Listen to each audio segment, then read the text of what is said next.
Kim Chiu kinilig nang dumalaw ang isang Korean idol fan na si Kim Jisoo kasama si Alexa Ilacad.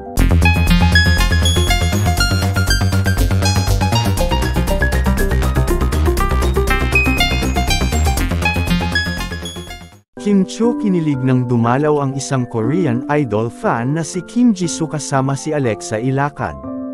Kim Jisoo, "Det pala si Kim Chiu." Lagot kay Paolo Avellino. Lagot ang ating Chinita Princess.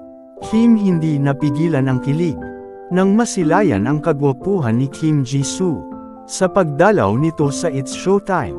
At agad din itong sinalubong ng pagbati at kilig ng It's Showtime family. Kasama na rin si Alexa Ilacad. Ayon sa interview kay Kim Jisoo, nagustuhan daw di umano ni Kim Jisoo si Kim Chiu dahil napaka-natural daw ng ganda nito. At parang hindi Chinese, parang natural na Filipina. Dahil natanong si Kim Jisoo kung kamusta naman raw ang pagpasok nila sa It's Showtime. At yun na nga ay nagustuhan daw di umano ni Kim Jisoo ang ating Chinita Princess dahil sa kagandahang meron ito. At natural na ganda na meron si Kim Chiu. Naging abot langit ang ngiti ng ating Chinita Princess nang makita ang idol niya na si Kim Jisoo. Bagamat pinaulanan ng maraming komento ang pag-idolo ni Kim dahil di umano ay baka magselos si Paolo Avellino.